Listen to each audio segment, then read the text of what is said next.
On today's episode of Andy and Ari on 3, presented by BetMGM, we dig into some of the most intriguing coaching storylines of 2026. We've got the established guys, Sark, Dan Lanning, Kirby Smart, the newcomers, Kyle Whittingham at Michigan, Matt Campbell at Penn State, Lane Kiffin at LSU, and the guys that may have to be in do or die mode this year. We're talking Lincoln Riley, Dabo Swinney, Josh Heupel? Question mark. Lots of juicy coaching storylines to talk about. We'll break it all down on today's Andy and Ari on 3, presented by BetMGM. This show is presented by BetMGM, and there's no better place to be during March matchups than Las Vegas. This year, college basketball fans can win a VIP trip to the Court of Legends event featuring the Cavender twins. Simply place sports bets, and your position on the leaderboard will determine if you win one of the 25 grand prize packages. Just sign into your BetMGM account, opt into the promotion, and start placing sports bets of at least $10 to climb the leaderboard. Make this March one to remember. Join the Court of Legends leaderboard and make it legendary. If you haven't signed up for BetMGM yet, don't forget to use code CFB, that's CFB is in college football, to claim your new player offer worth up to $1,500 off your first wager with BetMGM. So come see us on the Court of Legends and make it legendary with BetMGM. See BetMGM.com for terms. 21 plus only. U.S. promotional offers are not available in New York, Nevada, Ontario, or Puerto Rico. Gambling problem? Call 1-800-GAMBLER in the U.S., call 877-8-HOPE-NY or text HOPE-NY 467-369 in New York. Call 1-800-NEXT-STEP in Arizona. Call 1-800-327-5050 in Massachusetts. Call 1-800-BETS-OFF in Iowa or 1-800-981-0023 in Puerto Rico. First bet offer for new customers only, subject to eligibility requirements. Rewards are non-withdrawable bonus bets that expire in 7 days in partnership with Kansas Crossing Casino and Hotel. Don't forget, if you haven't signed up for BetMGM yet, use the bonus code CFB and get your $1,500 first bet offer today.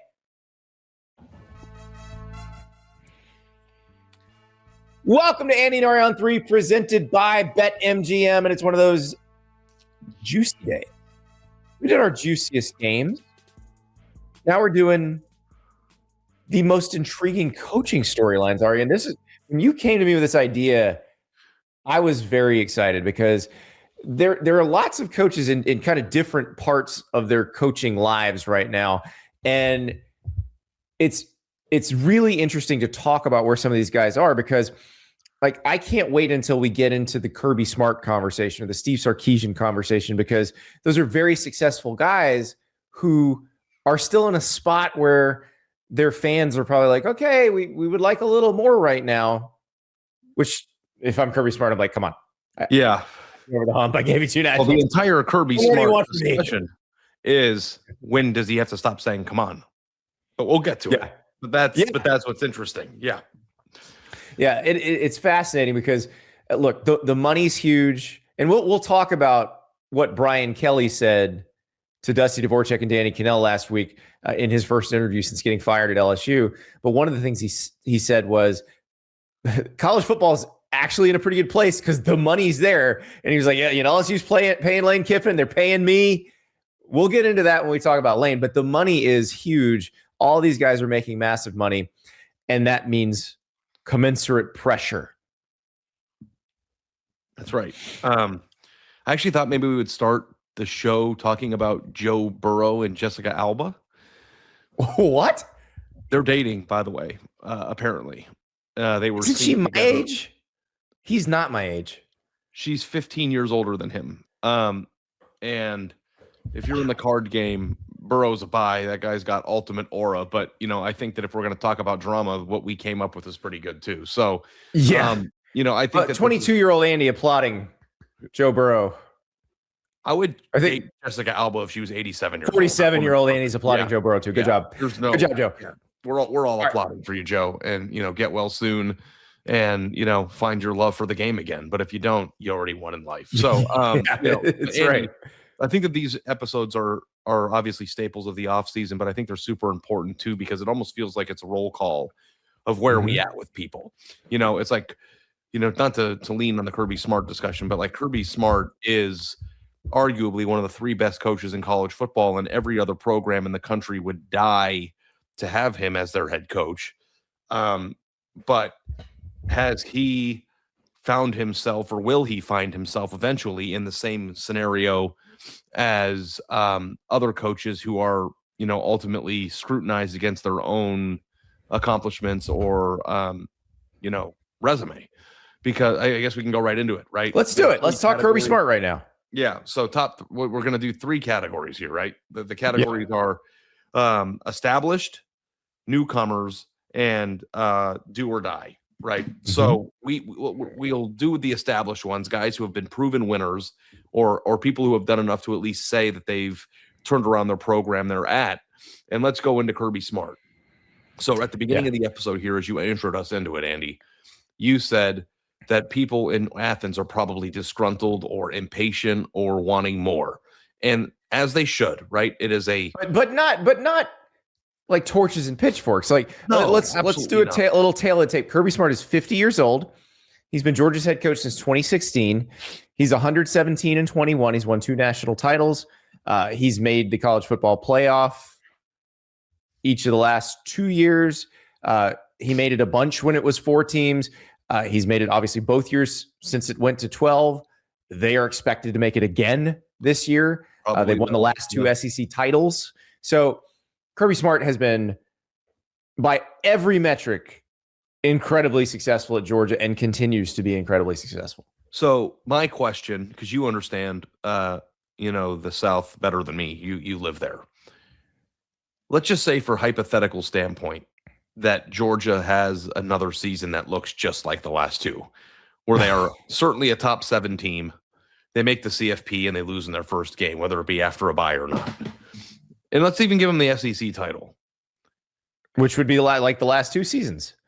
What are we good with that if we're a Georgia fan? Or have you tasted the nectar of being the dynasty or the best unquestionable program in the entire sport? And do you need to advance? Do you need to win at a high level again? I'm not even saying going to win the national title. That's a very hard thing to do. That shouldn't be the expectation for anyone, even though it's the expectation for plenty of fan bases. I think that's the expectation for a lot of the coaches that we're going to talk about today. But because of his resume and because of because he is coming off an SEC championship, how many years of this is good enough? And is this good enough? Maybe this is good enough. And I'd be very curious. We'll theorize this together. But what do Georgia fans think? Like, did you get your titles? You had a 35-year or whatever, layoff between the first Kirby title and the last one in 1980. Are you okay with just being really, really good? You understand rationally that the sport is different and it's harder to be the king for 10 years straight the way that Alabama was? Or did you taste the nectar and are you uncomfortably impatient or frustrated? Okay. This is so hard because I think if you ask most Georgia fans individually right now, March 9th, hey, you cool with everything that's going on now? Most of them are going to be mostly cool with it. They're going to say, yes, keep doing what you're doing, because if you win the SEC and you get a bye into the playoff, even if you've lost in that second round, in that quarterfinal round that you had a bye into the last 2 years, you can overcome that. There's an element of randomness to it. Look, Georgia and Ole Miss were tied with 10 seconds to go in this year's quarterfinals. Yeah. So it's not like Georgia laid an egg. The year before, Georgia was starting a quarterback for the first time because their longtime starting quarterback had been injured in the SEC championship game. So it's not like they have just laid eggs in the playoff. There are explanations for the exits. Meanwhile, they've had incredibly good seasons in the 2 seasons since the SEC went to 16 teams, and the schedule definitely got harder for Georgia. Georgia's SEC East schedule was much easier than what they've dealt with the last 2 years, and they handled that very well. So I think most rational Georgia fans and most even irrational Georgia fans would say, this is fine. This is great. Now, I do know there is that element represented by frequent commenter on our show, Matt, who isn't satisfied with the way the offense is run and does not like the way Mike Bobo runs the offense. I don't think that's risen to the level of something you should be concerned about. I think where they've been the last 2 years, the seasons they've had the last 2 years, if they have another season like that, the odds of them losing the quarterfinal actually pretty low. Like you keep having seasons like that, you're going to advance in the playoff. Yeah. Andy, hypothetical number 2. Oh boy.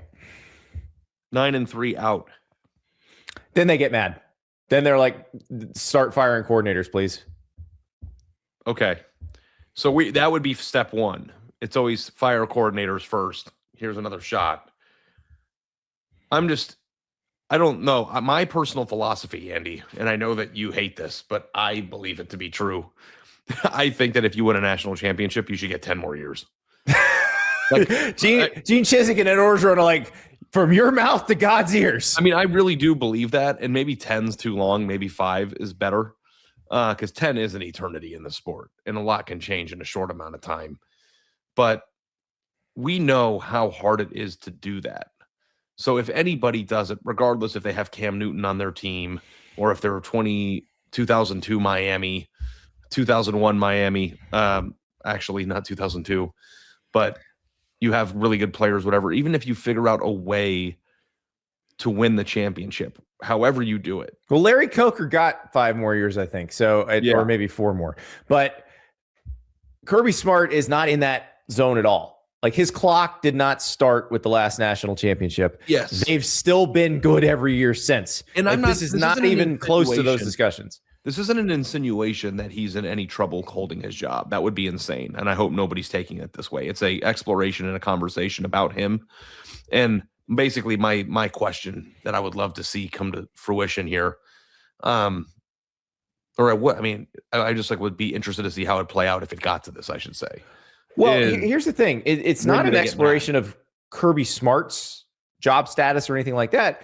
It's an exploration of how high can your standard be before it becomes impossible to meet. And I think Kirby Smart is close. I think Nick Saban held it as high as possible for the longest time possible. And we're not probably going to see that again. But Kirby Smart has got the standard very high. So high that it's going to be hard to meet it. I'm going to say the quiet part out loud, though. Are you ready? I'm ready. Nick Saban brainwashed the entire sport and making us think that winning a championship is easier than it is. That's part of it. Oh, I agree 100% with that. When Georgia won their 2, everybody crowned Georgia the next Bama and thought they were going to do what Bama did. Yeah, exactly. But here's the quiet part out loud. Those titles came before the sport changed. Agreed. They were the last. They weren't the last. I'd say the Ohio State 24 title was kind of the last team built that way. But Ohio State was built. I'm not saying that the Georgia teams were the last ones that were built that way. They were the last ones that were built that way during a time in which there weren't other ones built that way, really. Right. And you can't stack the talent the way they had the talent stacked.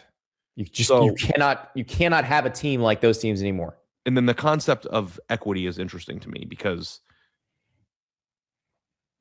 you win 2 national championships in the recent past. That's a heck of a lot of equity. But does the equity have the same value if it occur in the modern landscape?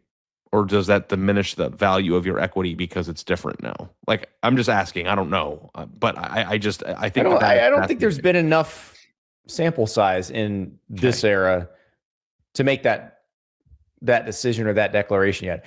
But it is really interesting. And look, I'm telling you right now, if Georgia goes 10-2 in the regular season, wins the SEC championship again, enters the playoff at 11-2 in the quarterfinal, like or 12-1 in the quarterfinal, like they're gonna break through. It's just like I said with Kirby before he broke through and won a national title.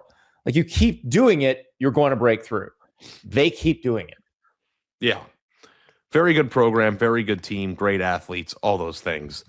But what he's done puts him in like rarefied air everywhere else. Even if you take Georgia's seasons that would probably be viewed as mediocre for their standard and then assign them to a team that hasn't won a championship recently, he would be like in made man territory anywhere else.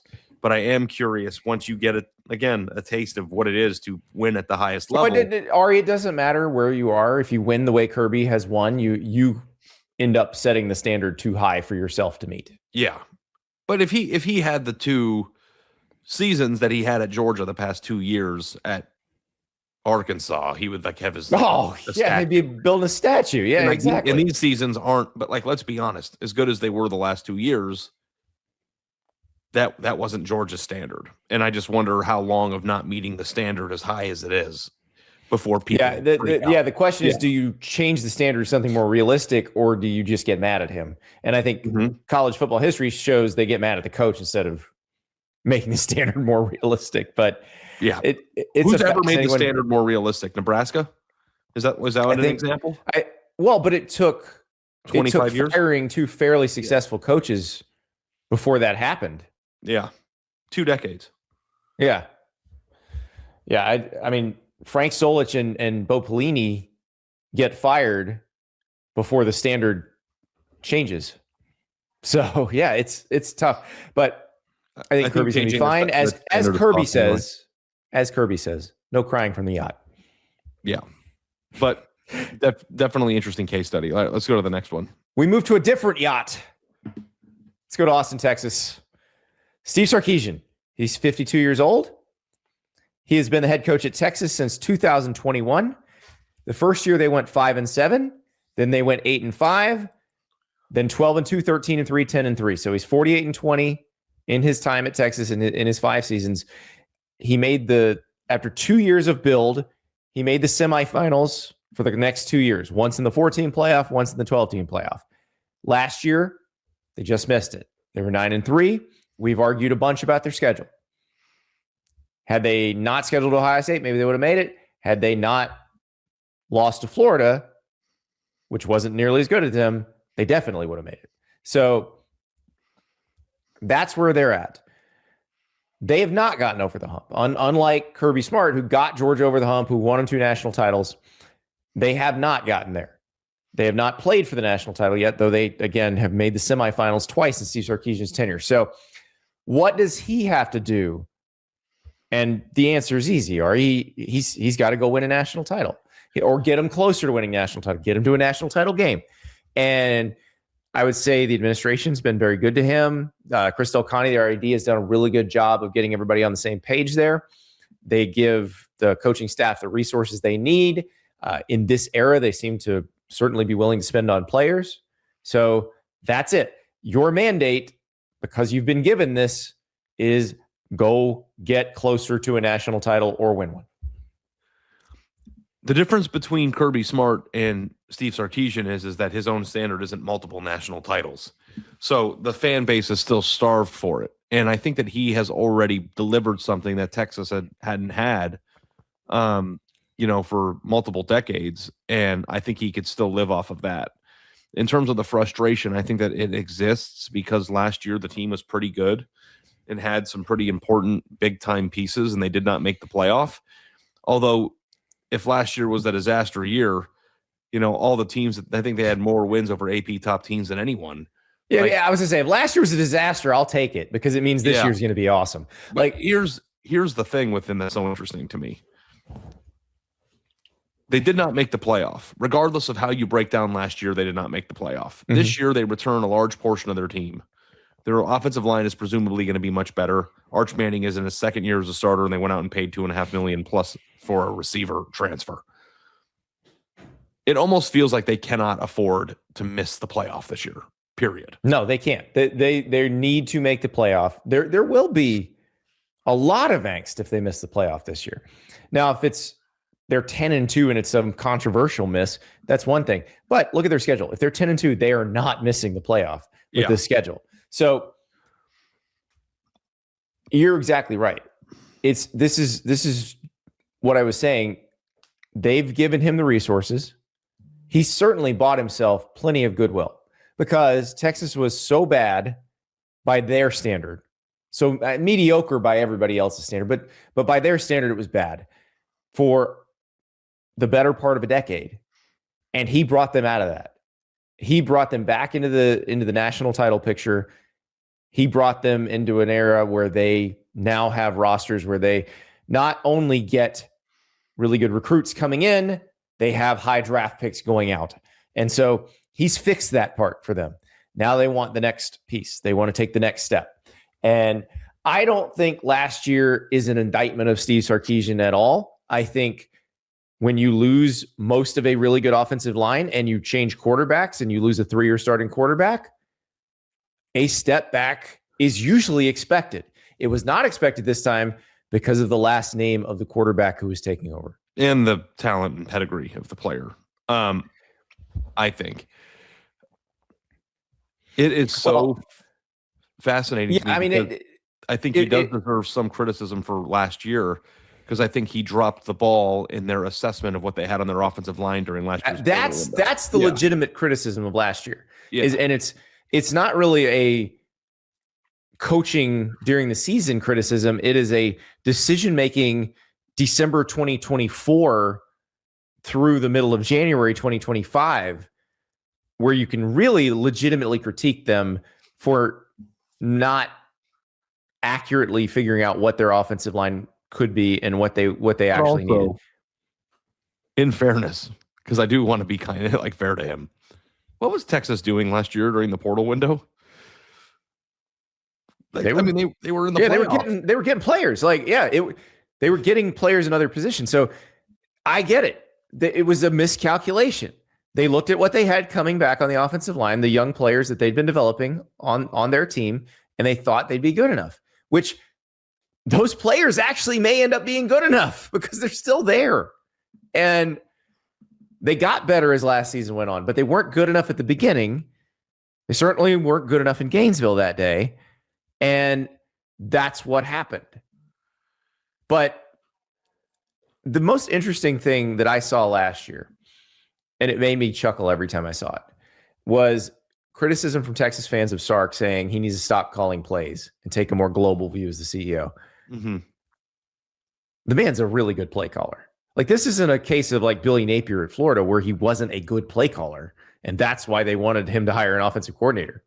This is just a case of we're not getting exactly what we want, so we're gonna say we want something different. I don't think you want something different. I think you just want a little bit better offensive line and a little more experienced quarterback. And guess what you got this year? Both of those things. Yeah, well, he's also, we have to say what this is. The quarterback situation there is kind of a circus.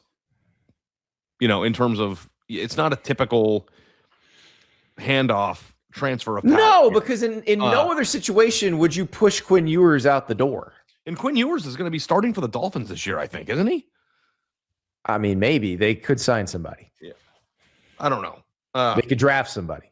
but yeah, the point is that there was a lot of litigation about why Arch didn't play more in the late part of the 2024 season, and then his poorest start, you know, in 2025, and a lot of like the decisions about the quarterback position at that point, which I think, you know, you think, and I think I agree with you that he has managed this beautifully. That Arch has managed this well. Arch has managed this well, but that Sarkisian has managed it pretty well too. All the criticism of Arch and you know, getting through that part. I think like when we sat there after they beat Oklahoma, I thought the way he was talking about Arch is exactly the way you need to talk about Arch as your guy is starting to turn a corner. Yeah. So like it is a very interesting timeline in Texas's history, but like I actually believe that even if you're a Texas fan, who I think there are a few that were frustrated by last year and mad at him about the red zone efficiency and all the things that you could possibly get mad about. That's the thing. That's the kind of albatross still hanging over him. That's the Mike Bobo thing. Yeah. Yeah, it's red zone percentage for Steve Sarkisian. They get to the red zone a lot, but they do not put the ball in the end zone as much as everybody would like, and as much as you should when you get there that much. Ripe for a potential run deep in this thing this year. They have everything, and that's the thing. They have everything they need. So if they don't make it, then the criticism is valid. Does that make sense?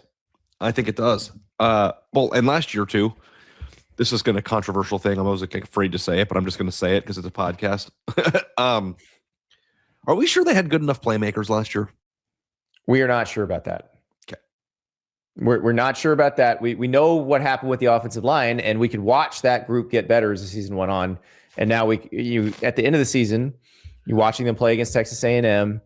You watch them play against Michigan in the bowl game, and you think, okay, I think these guys are going to be all right.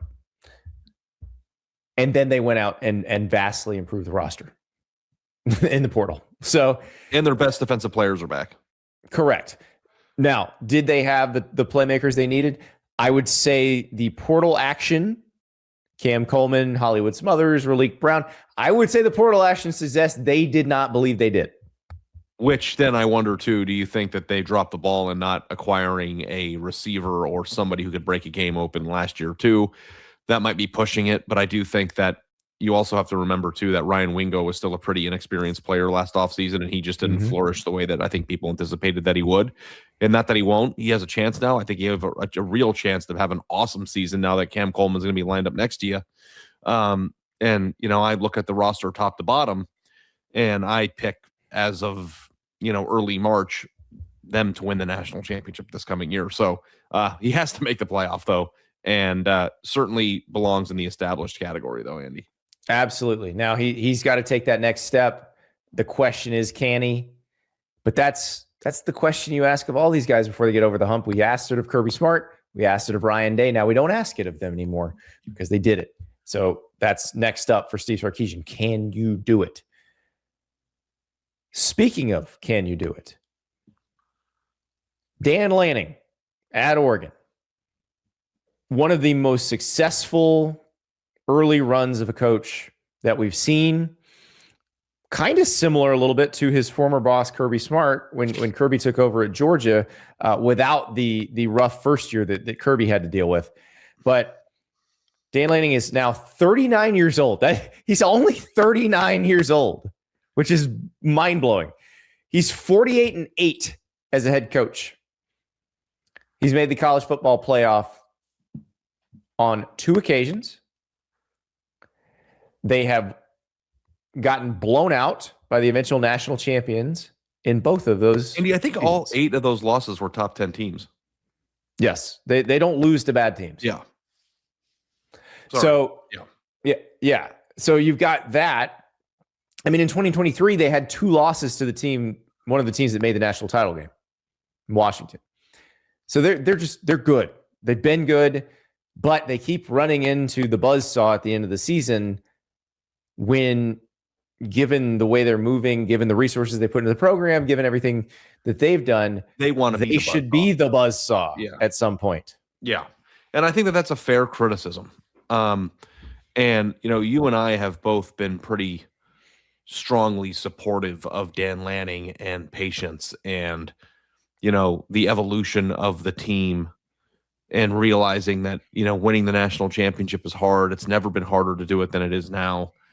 And when you play 2 teams that were maybe, a step or 2 more advanced than you, that can be frustrating. And I think the other thing that's frustrating is the Kurt Cignetti torture chamber that he puts every other coach in, because Oregon fans are also probably looking at Indiana and saying, well, you're telling us to be patient and we just got our butts kicked by, Indiana.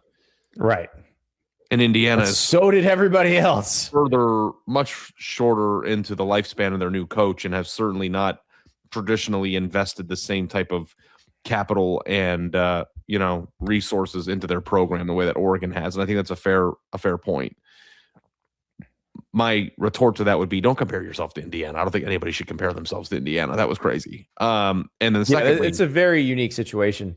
But now here's the thing with Oregon. The door theory is never more prevalent or more strong, or like it seems like an inevitability, especially when you read out his record, Andy, and you say that he's 48-8, and the only teams that they have lost to were either eventual national champions or teams that, made runs in the playoff. I don't think that they've lost a team that didn't make it to the semis. That might not be true, but I think it's true. Unless I'm forgetting, like there's no weird Oregon State loss. They didn't lose to USC at any point during his tenure. They've been really consistently good. And I think that what you're waiting for is the next step. But as you've pointed out a million times on the show, Andy, it's so much better to go from, it's so much easier to go from 15 to 5 than it is to go from 5 to 1. Exactly. It's the last jump is the hardest jump.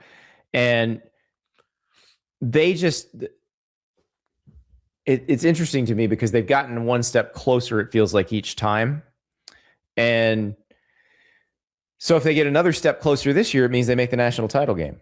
By the way, they did lose to Oregon State one year. His first year, they lost to Oregon State at the end of the season, but that was a good Oregon State team. Yeah, the Oregon State team was ranked, I think, but not in the top 10. Yeah, they also lost to eventual national champion Georgia that year. So, yeah. By 100. But that's a good segue to my next point. And, I like doing comparisons, so let me do this comparison. There's another fairly young offensive-minded head coach that took over at a program that expects to win national championships. And that's Ryan Day over at Ohio State. And I think that you could make the case, it's not a case, it's probably a fact, that Ohio State was leaps and bounds ahead in their build and their process of who they were and who they are when Ryan Day the day he took over than Dan Lanning. And there's no further illustration of that point than the way that Oregon played in their very first game under Lanning's leadership. They played Georgia, a team that, did go very deep and was built traditionally like a power, and it was so embarrassing. It felt like it should have been a running clock. And Dan Lanning, understood, having just come from Georgia, that there is so many more leaps you need to take from a talent acquisition perspective to be able to play with that team. And he went out and did it. Now, I don't know if that Georgia team exists in this modern, era. Maybe the closest thing to it was an Ohio State team that they lost to in the Rose Bowl. But Ryan Day took year 5 when they won his first championship there? Yeah.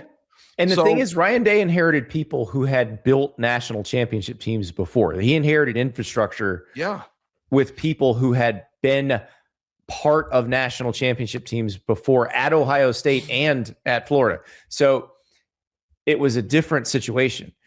Like Mario Cristobal left Oregon in a good place. Like Mario Cristobal left Oregon with a pretty talented roster, but not a roster that was national title worthy.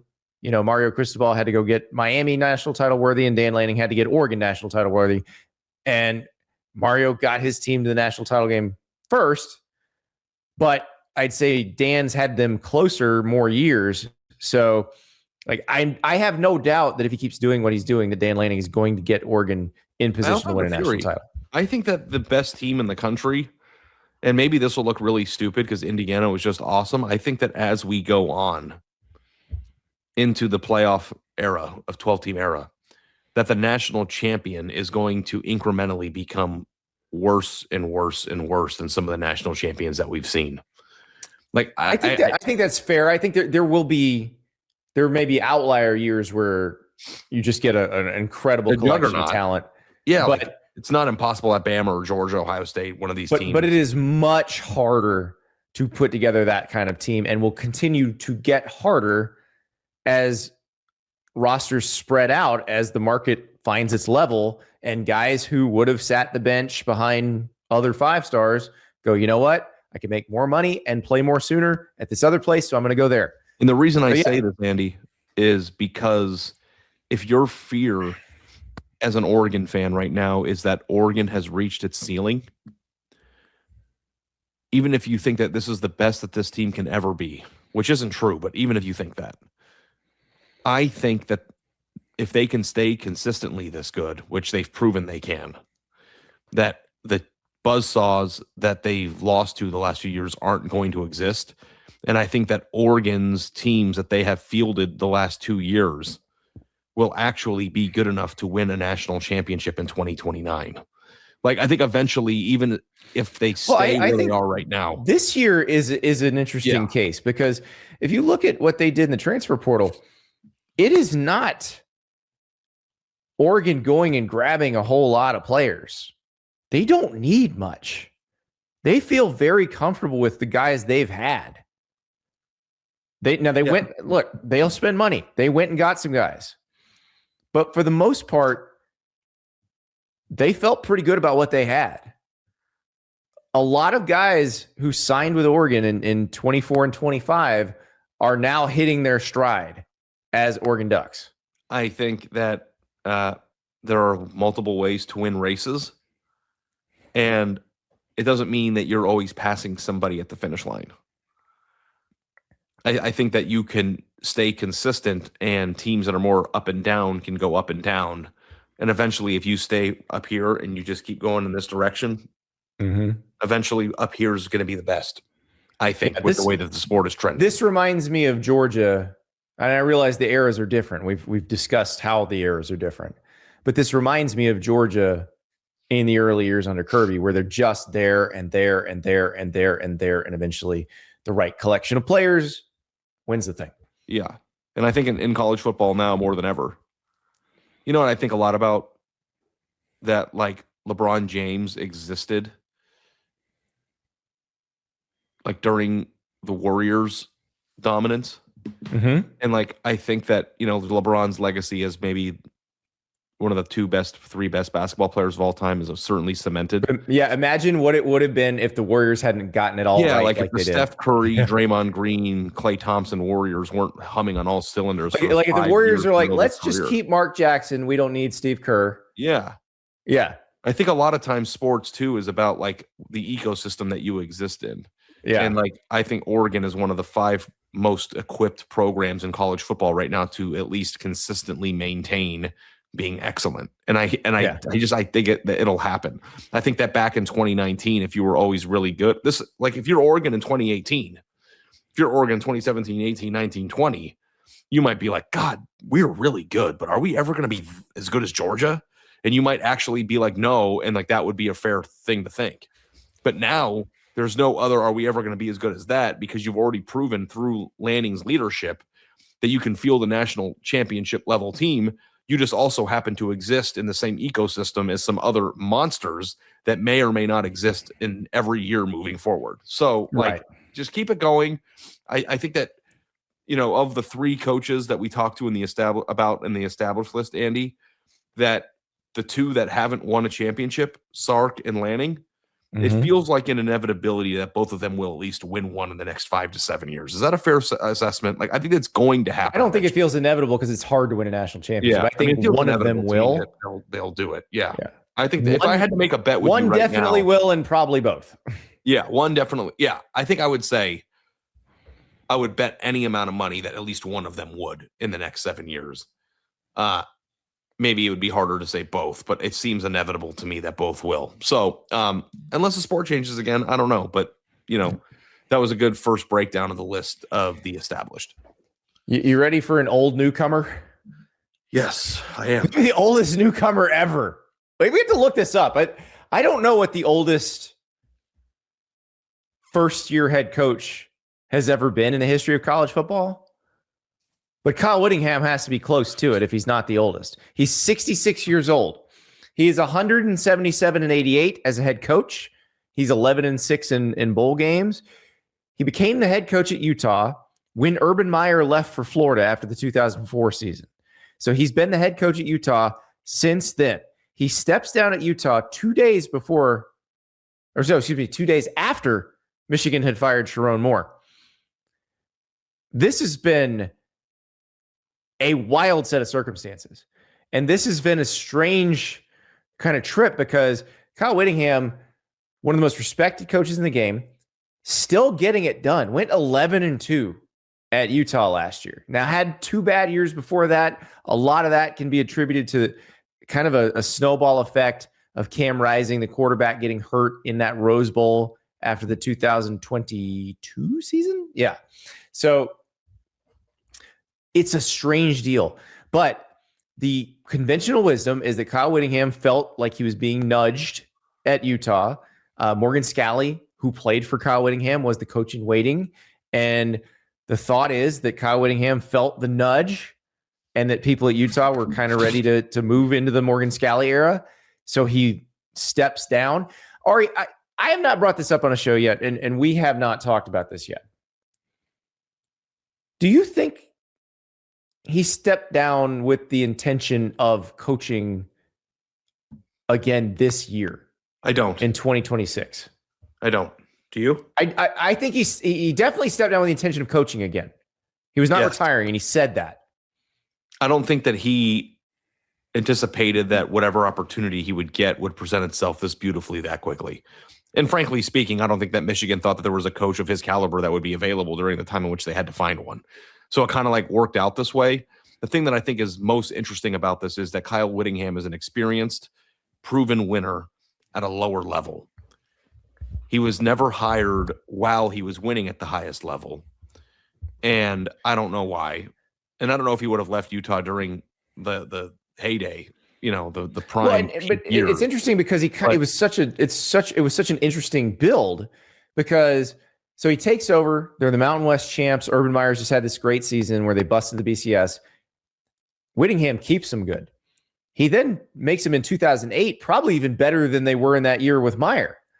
When they go undefeated, they beat Alabama in the bowl game, in the Sugar Bowl. And then they get bumped up to the Pac-12. There's a couple tough years as he tries to build some depth, but then he does build the depth. And they win 2 of the last 3 Pac-12 titles.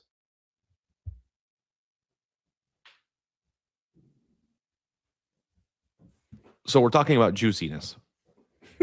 0 days. One of our commenters said that Ari needs to get Kleenex and work on his sniffles. So my way of doing that is while I'm sniffling, muting my mic, and I forgot to unmute it. I apologize. But are you getting the Michigan won the national championship 3 years ago? Yes. That was supposed to be their entry into the elite of the elite. Mm-hmm. They were going to hand off the program to a person that was there during that run and played an integral role on that team's run to maintain that excellence. And then all hell breaks loose off the field. They lose that person who honestly wasn't clearly doing a good enough job while he had the job. How much pressure is Kyle Whittingham to make sure that Michigan doesn't lose whatever momentum that it had from winning the national championship and falling back into another 25-year period of being pretty good but not great? Because on one hand, this is a very critical moment in their program arc. But then on the other hand, don't you also have to give him the benefit of the doubt that, hey, what happened at the end of or during last year was highly dysfunctional in a way that we don't really see very often in sports in general, let alone college sports. And you got hired during a weird time on the calendar. You probably weren't anticipating coaching this year.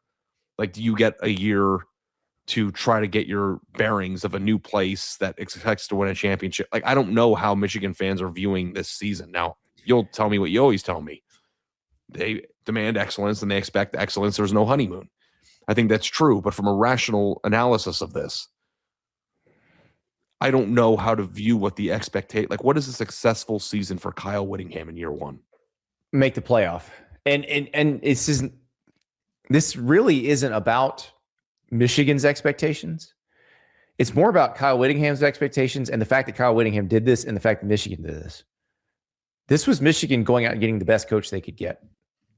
But it's very interesting because let's say Michigan had fired Sharon Moore in a more conventional way and it had been just for losing and it had been at the end of a season, and Kyle Whittingham had been one of the coaches that was available, but one of many that was available.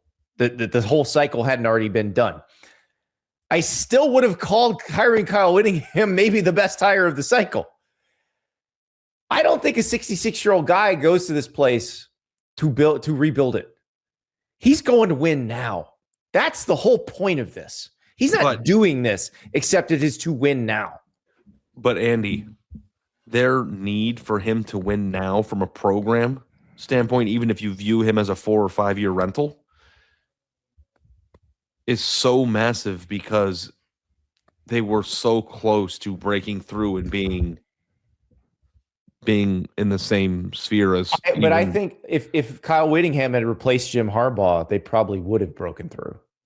Yeah, and just stayed there. It's an interesting point. I didn't think about that. It's not something anybody thought about, obviously, but yes, I mean, but why wasn't he a candidate during any of these times when Utah was doing awesome? He was a candidate for jobs. There were people who reached out for him, but it wasn't there was also the thought that he was happy. Yeah, he might have just been happy. He turned some of these things down. Yeah, and River points out too, Andy, it's a very important window for their most expensive asset. Year Bryce 2 Underwood. for Bryce Underwood. Yeah. So yeah. And Jason Beck, the offensive coordinator, comes from Utah with Kyle Whittingham. It's really interesting because that was kind of a package deal last year when Jason Beck goes to Utah from New Mexico with Devin Dampier. Devin Dampier's sticking around at Utah because they got Bryce Underwood at Michigan. They don't need anybody else. Yeah. So that is just fascinating to me. They bring back pretty good young offensive linemen. You know, that was an interesting situation where when the coaching change happened, you saw some offensive linemen hit the portal, but then change their mind and come back to Michigan. I think the roster's probably close to where it needs to be. We'll see with the receivers, but they kept Andrew Marsh, which is great news for the receiver room. I'm excited to see what they can do. The John Henry Daly edition, you know, one of the best edge rushers in the country at Utah last year. He comes with Kyle Whittingham. I think there's a really good chance that Michigan is a very good team. Now throw that schedule back up there, Producer River. This schedule is incredibly hard. They got Oklahoma week 2, Big Ten openers, Iowa. Penn State comes to the big house. Indiana comes to the big house. They go to Oregon. They go to Ohio State at the end of the season. This is a challenging schedule, but if you're good enough to compete for the national championship, you're good enough to go 10-2 against this schedule. Well, here's another thing. Michigan won a championship and was a villain when they did it. Mm-hmm. It's very hard to dislike Kyle Whittingham. Sure. And in fact, and again, we've not gotten total confirmation of what happened at Utah, but I feel pretty comfortable with what I said at the beginning of this segment. If he wins and they're not the best team in the Big 12, he won. Like, he won that whole thing. He did. He certainly did. Yeah. And I think a lot of people are rooting for him because it felt like maybe they didn't appreciate what they had. Yeah. And I'm very, very interested just in general of coach at lower level or coach at place that took place to bigger level, but not necessarily a place that demands to win national championships and overperforms, moves up. And that's the same thing with Matt Campbell too, who could have been on this list. Well, and this is going to be a big challenge for him. This is going to be a big challenge for Kyle Whittingham because we've not seen him at this level. We've not seen him have to succeed at this level. It's not a given that just because you won at a place that does not have those expectations, but also doesn't give you the same resources, that once you get all the resources, that you will then meet the expectations.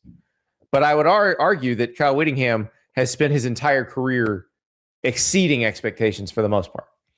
So I think there's a good chance he can meet them at Michigan. In Michigan, you can't exceed them because the expectation is a national championship. There's nothing better. So this is his chance, which I'm sure he's been waiting for. Better. It's better, but you know what I mean. Every year's the expectation of national championship. Yeah, every year. Yeah, but cool, handsome coach who has accomplished a lot, goes to new place that was in trouble with an expensive quarterback that is in a transition period in the program. I think you can make the case that Michigan's story arc is maybe the most interesting in the entire, second most interesting behind LSU. Good segue. Yes. Good segue. Do we want to go? Yeah, let's go with that newcomer Lane Kiffin at LSU. This is a fascinating situation, fascinating job, the most interesting coach in America. The whole circus last year kept us completely captivated as he was taking Ole Miss to the playoff, was deciding, do I go to Florida? Do I go to LSU? Do I stay at Ole Miss? It was unbelievable theater. The Ole Miss people hate him. The LSU people love him. LSU, meanwhile, got in that position because they hired Brian Kelly after the 2021 season. They'd fired Ed Orgeron 2 years after he won a national championship. Hired Brian Kelly. The expectation is he's going to win a national championship. They fire Brian Kelly in year 4 with a record that at most places would be considered okay. Not okay at LSU. The standard at LSU. And we talked about this when we talked about the standard at Georgia. We talked about this when we talked about the standard at Oregon. The standard at LSU is compete for national championships every single year, win national championships frequently. And I thought it was interesting because Brian Kelly went on with Dusty Dvorak and Danny Cannell on Friday. Well, this is the most interesting thing, Andy. We've talked a lot about Lane Kiffin, what he did in the portal, how important it is for him to win out of the gate. But these comments kind of shaked it up a little bit, and I'm happy we have them. Let's talk about this. Yeah. So Brian Kelly, pretty sarcastically says, if you ask the people at LSU, I was playing golf 350 days a year and drinking in my office, which he's being sarcastic somewhat, but also when they tried to fire him for cause, they did try to throw some mud at him. And he's like, I tore my rotator cuff in the Florida game when I got hit by a couple of linemen. I have not played golf since then. So I clearly wasn't playing too much golf as the season was unraveling. And what they would say about him, though, was that he wasn't 100% locked in. No, they definitely will say that. That was the thing. Andy, we hear a lot about what's going on, the undercurrents and the underbelly of the sport, and don't talk about it a lot on the show because we don't want to be irresponsible. But I'm saying this because that's what he's referring to. He heard that was out. It was all out there. Absolutely. Yeah. And so Lane Kiffin has done the opposite because even when Brian Kelly got there, he had the family and the dancing videos, but there wasn't this constant stream of Brian Kelly embracing Louisiana culture, Brian Kelly embracing LSU. We are seeing Lane Kiffin at every parade. We are seeing Lane Kiffin making TikToks with Livy Dunn at the gymnastics meet. We are seeing Lane Kiffin and Kim Mulkey, hamming it up. We're seeing all of that. Lane Kiffin is doing the politics part of the job about as well as you can do it. Now he's got to do the coaching part of the job. But I really don't worry about him doing the coaching part of the job because I just watched what he did at Ole Miss. And if he does what he did at Ole Miss the last 2 years and maybe a little bit better, they're going to be happy with him. I'm amused because Brian Kelly got hired to win a national championship despite never making it to the national title game in his career. But he made the playoff. And then they fired him for somebody who has never won a power conference before. Now, I don't think that Brian Kelly has either because the place he coached at before wasn't in a conference. Yeah, I was going to say, but taking Notre Dame to the playoff or to the BCS title game is probably close enough. Yeah. You can make the case, or maybe this is also a fact, that Brian Kelly was a more accomplished and decorated coach resume-wise. Yes. When he was hired at LSU than Lane Kiffin is right now. But I will make the argument that this is a better hire. The last 4 years told us that Brian Kelly, and this is actually I'm not slamming Brian Kelly or LSU for hiring him. I want people to understand when Brian Kelly was hired at the end of 2021, right after the 2021 season, NIL was 5 months old. No one knew what was going to happen. No one knew how it was going to evolve. So they hired the guy who had won in the old system. Brian Kelly was not made to adapt to the new system. We learned that over the past few years. Lane Kiffin has adapted to the new system better than anyone, but you didn't necessarily know that at the end of the 2021 season. That was the end of his second year at Ole Miss. You knew he was pretty good, but you didn't know he'd keep getting better, which is what he did. He's gotten better every year as the system has evolved. Yeah. And I would take a coach that has illustrated an ability to exceed expectations or excel in this era over a coach who won a national championship in the past era. Yes. Unless it's Kirby Smart, because he's done both. Kirby Smart, I would say Kirby Smart has succeeded in this era too. Yeah. But Lane has definitely shown he can adapt to this era. And now he's at a place, and this is why he took the job.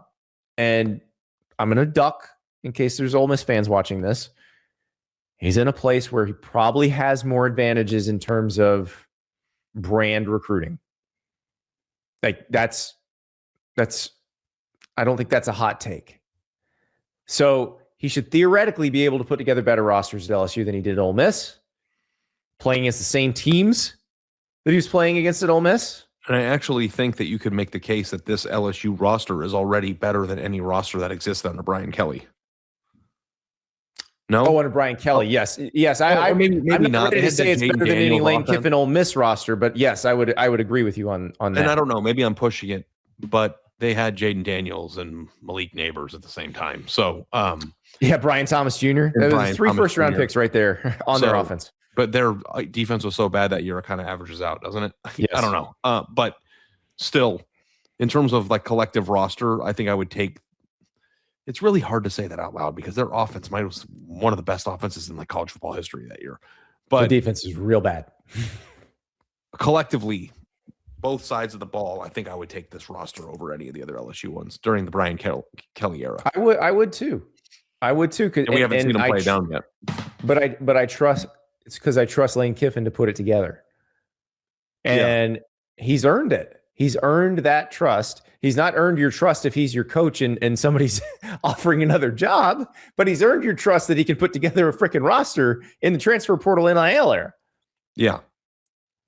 Now, you can make, what's the hard part? Winning games or getting good players? I still don't know which one's harder. Let's throw that schedule up there again. It's not an easy schedule. Like we're going to say, oh, they're going to kill Clemson.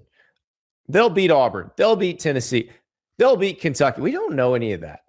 Mm-hmm. And we do know that A&M is going to be hard. We know the at Ole Miss game is going to be wild.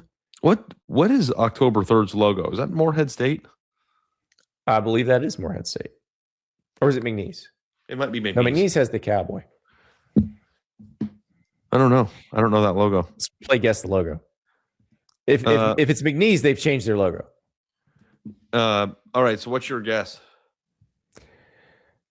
My guess is Morehead State. You're right. I'm going to go with Morehead State also. It's McNeese. It is McNeese. They changed the logo.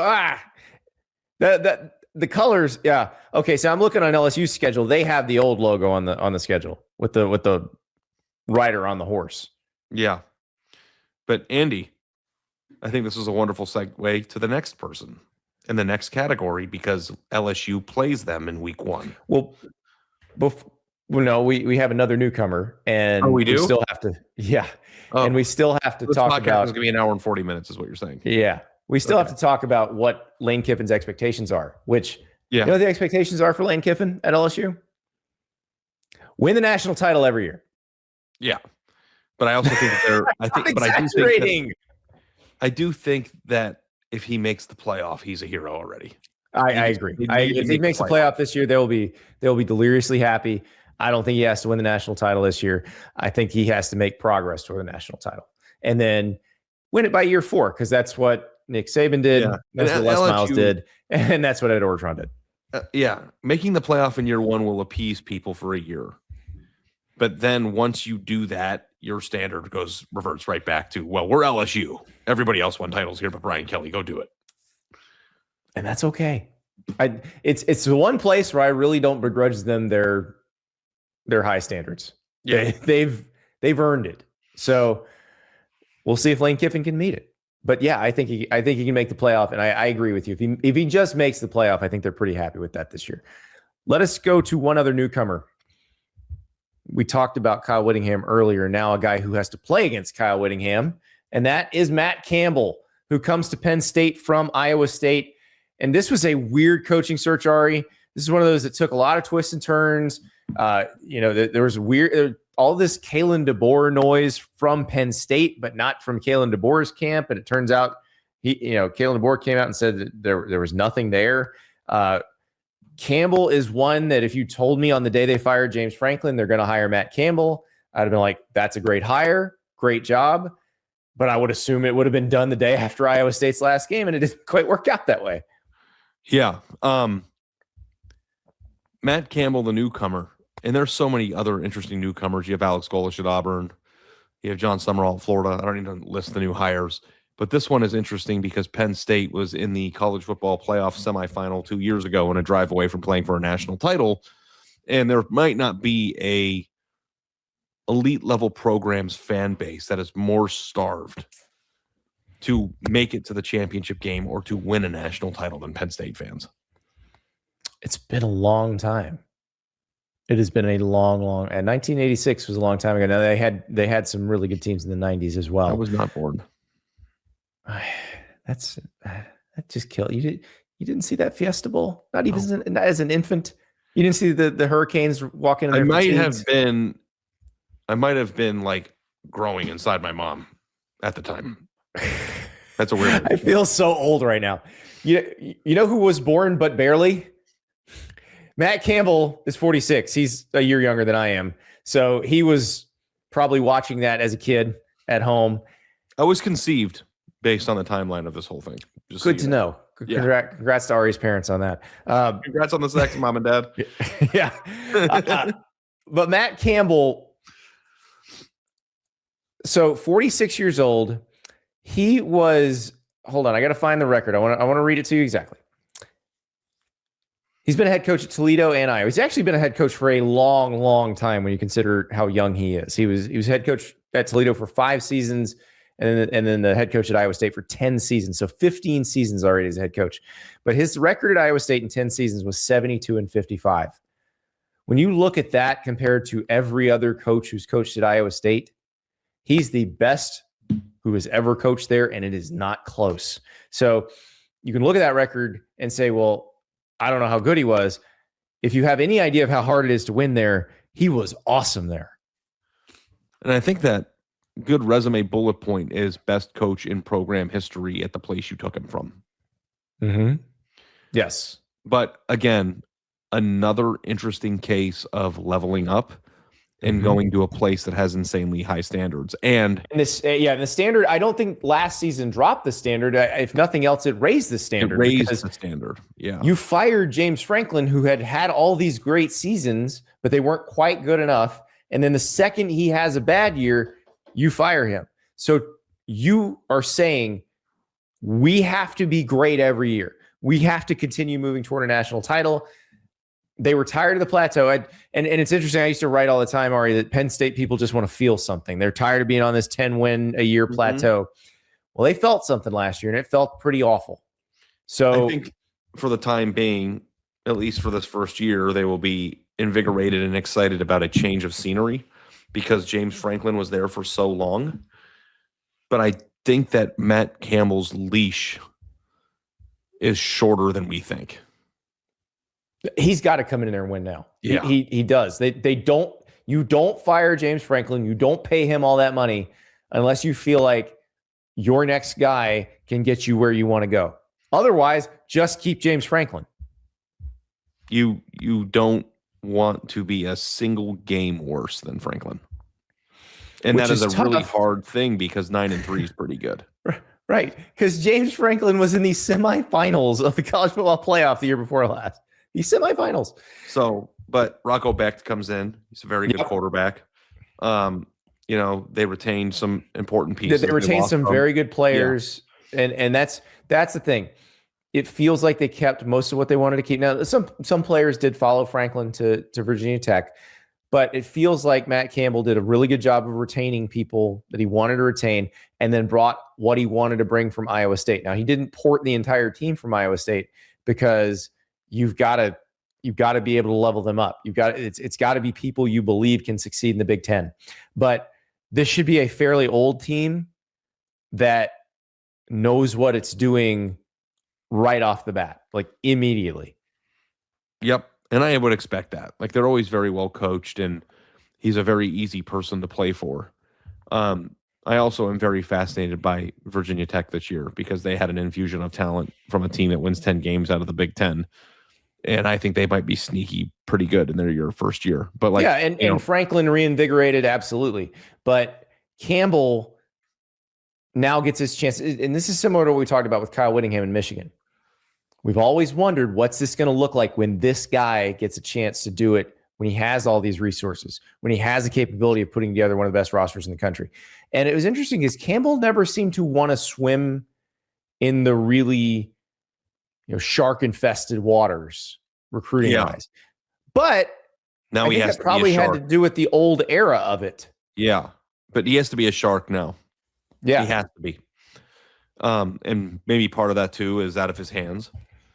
But you're going to have to be in bidding wars with people, and you're going to have to win something. Yeah, it's great that you can find Brock Purdy. It's great that you can find Dominique Orange. It's great that you can find Will McDonald. These great players that came through. Yeah, Breece Hall. But you got to not just unearth hidden gems. You got to beat Ohio State for players Ohio State wants. You got to beat Michigan for players Michigan wants. That's the next part of the challenge. And in October 17th or 16th, whatever day it is, you have two newcomers playing each other, and I think that result of that game, which is why it made our list of most juiciest games of the 2026 season. But I feel like there's less hot seat this offseason and more intrigue, and this is like the headline of it. Oh, yeah. Yeah. All these guys are perfectly fine, but Matt Campbell has to start strong. Because otherwise, why did you fire James Franklin? That's going to be the refrain over and over and over again. The good news for Matt Campbell is we talked about how these Big Ten schedules in an 18-team league are not entirely balanced. He got a nice draw. Sure, going to Michigan's hard. Going to Washington's hard. Getting USC at your place is hard. But I think if you asked Michigan, if you asked USC, if you asked Oregon, they'd go, yeah, our schedule is much harder. If you asked Ohio State, our schedule is much harder. They got the good draw at Penn State. Yeah, they did. Although that every other week run of South USC, Michigan, Washington in the middle there is going to be kind of tricky. At least it's not every week. That's all I know. Yeah, but two of them are on the road. All right, Ari. We go to our juiciest topic, our juiciest category. And maybe we're being a little dramatic with the title of it. A little, but only a little. It's the do or die, guys. Do or die mode. Win now. We have waited. Now is your chance. Now is the time for various reasons. For various reasons, we either need to see you winning now because you've been building to this, or we need to see you winning now because you need to prove to us you can win again. But you got to win. And we will start in Los Angeles with Lincoln Riley. Just went 9-3, has spent his time at USC essentially saying, I need more time. I need to build. I need to build. What I inherited wasn't very good. That rhetoric seems to be over, Ari. Starting with the loss to TCU in the bowl game, and we made fun of him after he said this, but the more I watch now, the more I understand why he said what he said. He said the window's open now. And then they signed, they had signed this big class that's the number one class. They go into the portal. They go get Gary Patterson. You lose Dan Lynn as your defensive coordinator to Penn State, which is disappointing because he's going to a conference, essentially a peer. But you go get Gary Patterson. That's a big hire. And so this is the time for Lincoln Riley. This is a hard Big Ten schedule, but you got out of the Notre Dame game. None of us is particularly happy about that. None of your fans are even particularly happy about that. But you got out of the Notre Dame game, so now's your chance. Oh, by the way, you still play Oregon, Washington, Penn State, Ohio State, Indiana. As we progress further into this list of do or die, we'll have to explain the concept of die. Does die mean fired? And if so, I think that there is still a chance that Lincoln Riley could die. They would owe Lincoln Riley so much money, but it would essentially be the same decision as Jimbo Fisher at Texas A&M, as James Franklin at Penn State, as Brian Kelly at LSU. They go 8-4. If they go 8-4, I think there would be serious conversations about that. Yeah.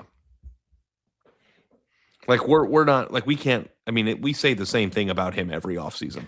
I believed this, but I didn't really say it much about Brian Kelly before last season. I thought if things went a little weird, I didn't think they'd go as quickly as they did. I didn't think it would happen as quickly as it did. I certainly didn't think it would happen to Franklin the way it did. Of the season, yeah. Yeah. But now that those two have happened, I would believe this. And you I would believe it off the top of your head, but does he have a mitigate to a duty to mitigate? Private school, we don't know we haven't seen the contract. So I mean, but that could still be in there. We don't know. I believe so. It is a massive buyout. Massive. That becomes less massive if he gets another job. Right. Potentially. So very similar situation contractually to Mike Norvell at Florida State. Not the same situation at all on the field because USC was a good team last year. Yeah. But I'm tired of good. I'm tired of, is this the year? We do say the same thing about this program year over year over year. And I think that there are some things to grab onto. The recruiting class is something to grab onto. We just cannot get to next offseason and say, well, the recruiting class is in year 2 now. Now it's time. No. Yeah, there's no, like, you got to show us. You've got to cash in the chips now. Like, you need to make the playoff. This is year 5. Yeah. 5. Year 5. 5, Bueller. 5 times. Yeah. We've done this 5 times. Yeah.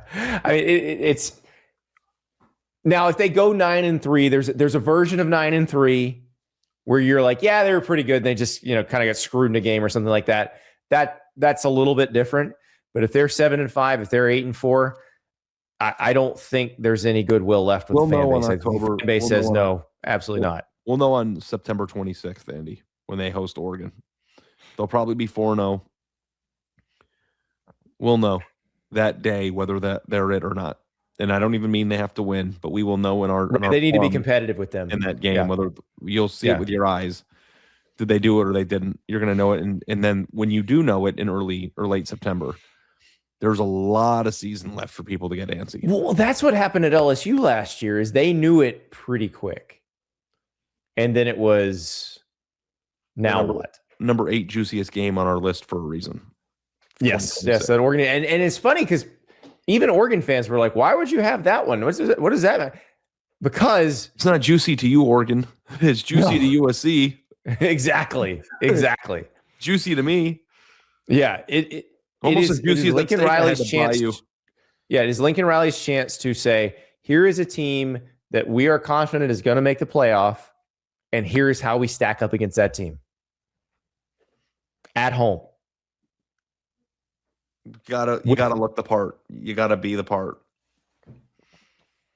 Yep, I agree. And I think because I keep saying this, Lincoln Riley is a young coach still. It feels like he's been around forever, but he was, I believe he's 29 when he got hired as the OC at Oklahoma, when he got hired from East Carolina. He's still such a young guy. There's still so much time ahead of him. And I keep thinking he's going to evolve in a way that he does eventually become one of the best coaches in the country. He's 42 years old right now. So again, I'm a geezer compared to Lincoln Riley. So a sexy one. Not as sexy as him, but that's fine. He's a good looking guy. Yeah. Yeah. And he's rich. The question is, does he stay rich because USC keeps paying him because he's making the playoff, or is he rich for a different reason? That's the question right now. And I still think he has it in him to be one of those all-time great head coaches. The start was so amazing, the way he works with quarterbacks, but he's got to prove it. They've got to be tougher. They've got to be better on the lines of scrimmage.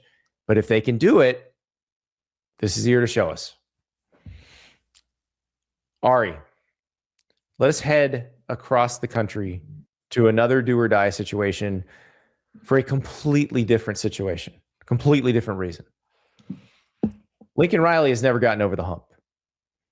Dabo Swinney has gotten over the hump twice. He's won 2 national titles. He is the only coach in the previous era of college football to take a team that was not in the Cool Kids Club and put it in the Cool Kids Club. The only one. Yep. The only one. But it would appear that Dabo Swinney is not equipped for this era of college football. They did make the playoff in 2024 by having a strong run at the end of the season, beating SMU in the ACC championship game. But they fell off the table last year. They were not competitive in games against good teams.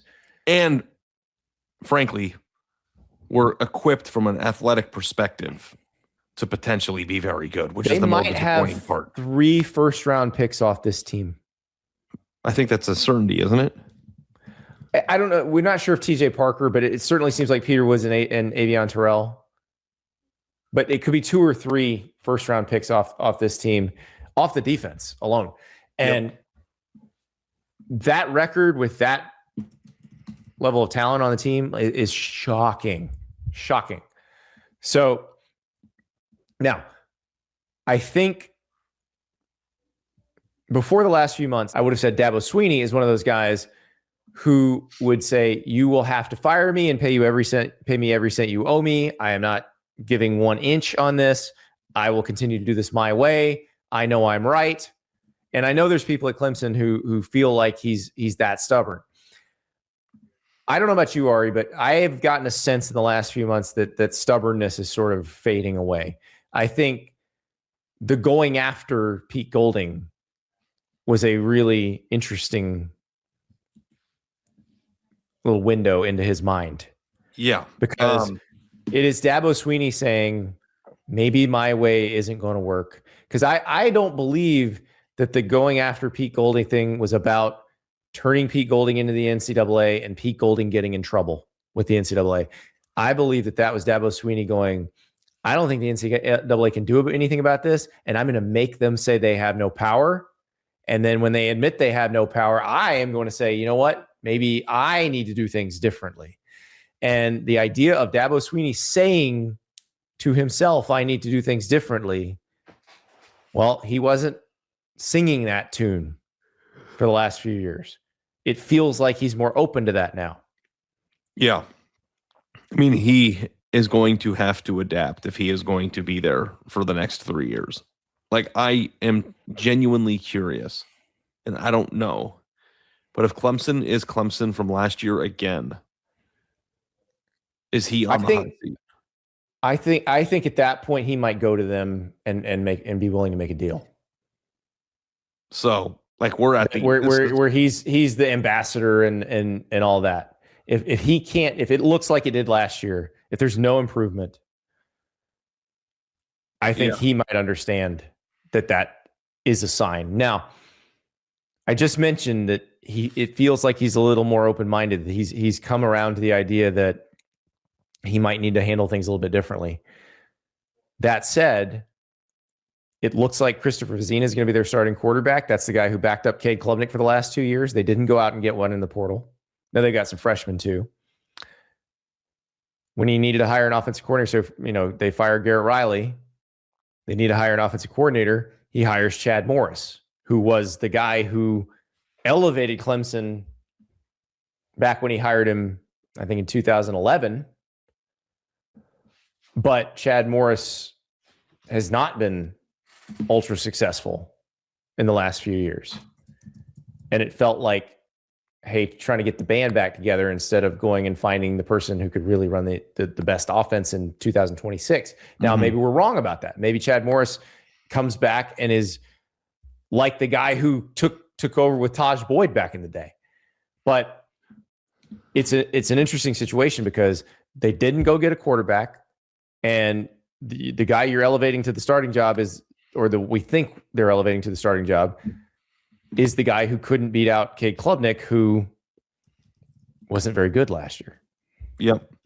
I mean, I guess there is somewhat of a saving grace too that the quarterback that they're turning to was like a top 100 player nationally. Like, it's not like he's like everybody they signed was every quarterback they signed is top 100. You know how I get that's not new. But I feel like so is Cade Klubnik. More advanced version of legendary coach that was viewed as a top coach or top 3 coach in college football, crossing over into the new era and not being equipped to coach in this era, and a program that owes him the world getting fed up. Because it doesn't matter what you do or how many titles you win. Eventually things go sour, and the expiration date could be 2026 if things don't turn around. So now I don't think they have to win the ACC. I don't think they have to make the playoff. I think they just have to be better than they were last season. Yeah. That won't make everybody at Clemson happy because they've come to expect some pretty big things. But I think that's fine. If they're better than last year, that's fine. Now, obviously, going to LSU for Lane Kiffin's debut is a challenge. I don't like having to go see JKS on a Friday night in Berkeley and then turning around the next week and having to play the Canes. That's not going to be fun. But all in all, it's a manageable schedule. And if you're better than last year, you should get to 10 wins. Yeah, you could be 9-3, and I'd be okay with that. I can live with that. Yeah, I guess. Be competitive in the games against the really good teams. Like, that's it. Don't get blown out. I'd be fine with that. Don't get blown out on September 5th, buddy. Yeah, the Lane Kiffin part, that could be bad. But again, it's Dabo, and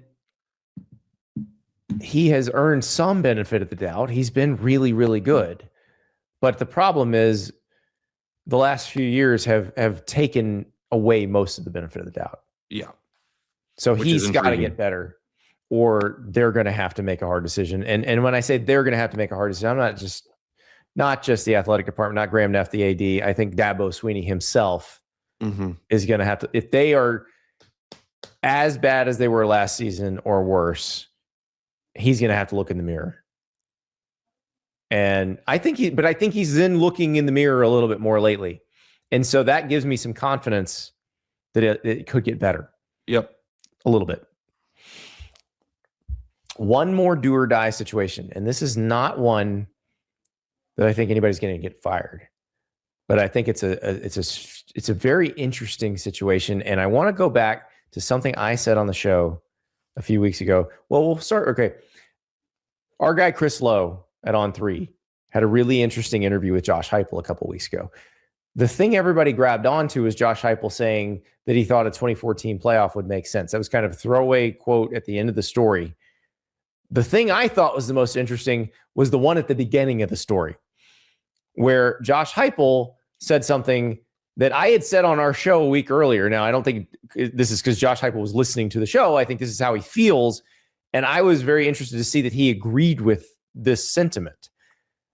I said on the show a couple weeks ago, I think Josh Heupel got Tennessee out of hell too early, and it caused the expectations to be ratcheted up too high, too fast.